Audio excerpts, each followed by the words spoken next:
प्रिय दर्शकों, सादर नमस्कार। वैदिक मीडिया के ज्योतिष विमर्श कार्यक्रम में आपका हार्दिक स्वागत है। मैं हूं आचार्य चंद्रधर मिश्र। आज हम पितृदोष के बारे में बात करेंगे। जिस किसी भी जातक की कुंडली में पितृदोष होता है, निश्चित ही उसके जीवन में अनेक प्रकार की कठिनाइयां आती हैं।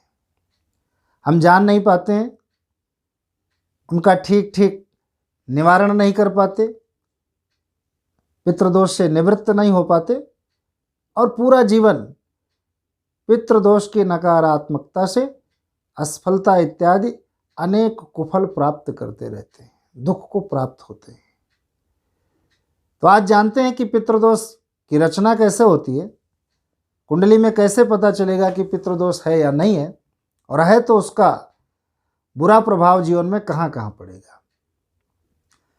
पितृदोष की रचना में राहु ग्रह की प्रमुख भूमिका है, क्योंकि राहु ऐसा ग्रह है जो मानव प्राणी के बुद्धि को विकृत करके विपरीत दिशा में ले जाता है, ऐसे कर्म करा देता है कि उसकी मुक्ति नहीं होती। मृत्यु के उपरांत पुनः जन्म लेना पड़ता है, बार बार जन्म लेना पड़ता है। तो बार बार जन्म लेने के लिए बाध्य करने वाला ग्रह राहु, उसके कारण किए गए खराब कर्मों के परिणाम स्वरूप पितृदोष प्रदर्शित होता है कुंडली में। तो प्रथम स्थान पर राहु होगा तो पितृदोष, पंचम स्थान पर राहु होगा तो पितृदोष, और नवम भाव में राहु बैठे तो भी पितृदोष होगा। क्योंकि नवम भाव जातक का पूर्व जन्म है, प्रथम भाव उसका वर्तमान जीवन है और पंचम भाव आगामी जीवन है।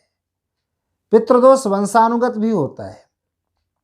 किसी कुल में लगातार पितृदोष चला रहा होता है, हेरिडेटरी हो जाती है।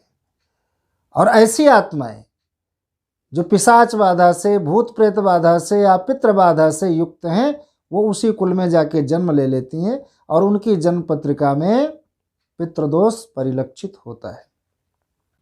इसके अतिरिक्त सूर्य राहु के साथ स्थित होगा तो भी पितृदोष बनेगा। चंद्रमा को ग्रसित करेगा राहु तो भी पितृदोष बनेगा। मातृ श्राप की चर्चा बृहत पाराशरी में पितृश्राप, मातृश्राप, गऊ का श्राप, गुरु का श्राप, सर्प श्राप, इन श्रापों की चर्चा है जिनके कारण संतानहीनता इत्यादि कुफल लिखा हुआ है।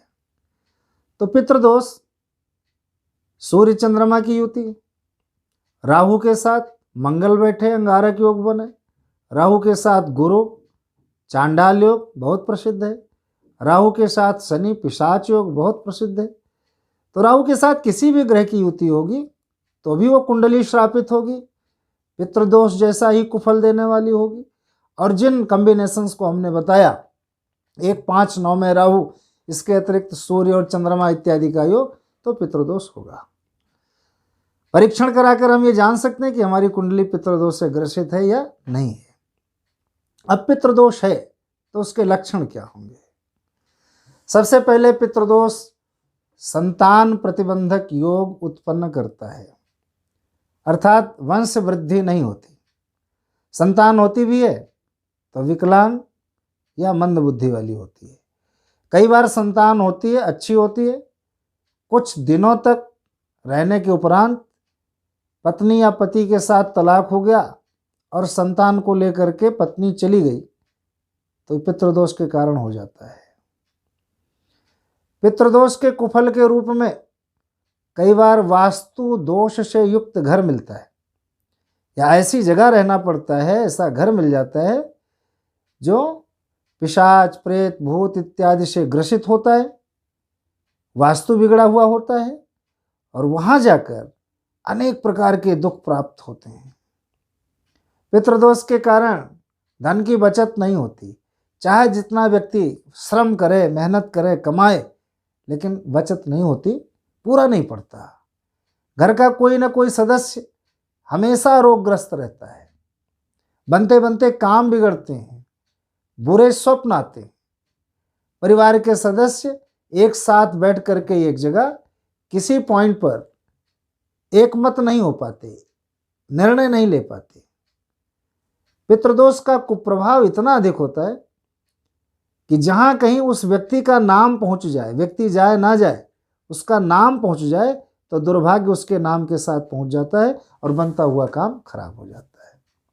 चाहे शिक्षा हो, व्यापार हो, परिवार हो, धन हो, संतान हो, सारे उन्नति के जो मार्ग हैं वो अवरुद्ध हो जाते हैं जब पितृदोष की प्रबलता होती है। कई लोग बौद्धिक युग है तो ये मानते नहीं कि पितृदोष होता है, या पितृ भी मृत्यु के उपरांत कहाँ जीवन है या उनका क्या अस्तित्व है। तो 3 लोकों की बात कही गई है, देवलोक, मृत्युलोक और पितृलोक। देवलोक में देवता निवास करते हैं, मृत्युलोक में मनुष्य और पितृलोक में हमारे पितृगण निवास करते हैं, ऐसा कहा गया है। मनुष्य दिखाई देते हैं, ये प्रकृति दिखाई देती है, प्रकृति की ऊर्जा, हमारे आत्मा की ऊर्जा, ये हमें पता चलती है। लेकिन जो अदृश्य ऊर्जा है, जो थर्ड पावर है, चाहे वो देवताओं का हो या पितरों का हो, थर्ड एनर्जी हमें दिखाई तो नहीं देती, लेकिन वो एक्टिव होती है, काम करती भी है, हमारे इर्द गिर्द होती है। हम देवताओं की पूजा पाठ करके मन में बड़ा शांति का अनुभव करते हैं। भक्त लोग भगवान का दर्शन करके खूब आनंदित होते हैं, कोई नाचने लगते हैं, कोई गाने लगते हैं, उत्सव मनाते हैं। अर्थात उस सकारात्मक ऊर्जा देवताओं की, परमात्मा की, हम उसका अनुभव करते हैं। तो जब पॉजिटिव एनर्जी आपके इर्द गिर्द काम कर रही है तो जिस नेगेटिव एनर्जी की चर्चा है वो क्यों नहीं होगी, वो भी होगी। अब यह आवश्यक है कि पॉजिटिविटी इतनी ज़्यादा हो, इसीलिए पूजा पाठ घर में लोग यज्ञ करते हैं, पूजा पाठ करते हैं, भगवान का मंदिर बना के रखते हैं, अच्छे काम करते हैं, अच्छे गुणों को धारण कीजिए, दान कीजिए, पुण्य कीजिए, बच्चों के साथ प्रेम, बड़ों के साथ आदर के साथ बर्ताव कीजिए, स्त्रियां घर की कुपित ना हो, ऐसा कुछ प्रभाव किया जाए, उनको ऐसा कुछ किया जाए कि ऐसा प्रभाव ना हो कि वो नाराज़ हो, कुछ ऐसा उनको बोला ना जाए, गालियाँ ना दी जाए, मारपीट ना हो इत्यादि। ये सब किस लिए? इसलिए कि करना है कि घर में पॉजिटिव एनर्जी बनी रहे, जिससे कि नेगेटिविटी प्रवेश ना कर सके, नेगेटिव ऊर्जा ना आए। जो नेगेटिव एनर्जी दरिद्रता देती है, रोग देती है, घर में क्लेश देती है, अनेक प्रकार के संकट खड़ा कर देती है, उसका भी अस्तित्व है, नकारा नहीं जा सकता। तो इसलिए पितृदोष के कारण जीवन के प्रत्येक पहलू पर नकारात्मक प्रभाव पड़ता है। अपनी कुंडली का परीक्षण कराकर ये जरूर जानना चाहिए कि अगर हमारे जीवन में कुछ ऐसी घटनाएं घट रही हैं, असाध्य रोग हो रहा है, स्वप्न बीभत्स दिखाई दे रहे हैं, भयंकर दिखाई दे रहे हैं, हमेशा मन डरा डरा रहता है, असहाय की स्थिति रहती है, असुरक्षा की भावना रहती है, तो निश्चित ही पितृदोष का प्रभाव आपके जीवन में है। और विशेषतया संतान, धन, घर और घर की स्त्रियों का स्वास्थ्य खराब रहना, ये पितृदोष का प्रमुख लक्षण है, और उन्नति ना होना। तो अगर पितृदोष के लक्षण है तो जरूर इसके निदान करना चाहिए, हम इनसे मुक्त हो सकें, पितृ ऋण से मुक्त हो सकें, ऐसा साधन अवश्य करना चाहिए। तो पितृदोष है आपकी कुंडली में, तो आप क्या करें? इसके लिए आपको देखना पड़ेगा मेरा अगला वीडियो, उसको देखिए, उसमें मैं बताऊंगा कि पितृदोष से निवृत्त होने का सटीक उपाय क्या है। तो आप देखते रहिए वैदिक मीडिया, लाइक करें, शेयर करें, सब्सक्राइब करें। आपका बहुत बहुत धन्यवाद। सादर नमस्कार।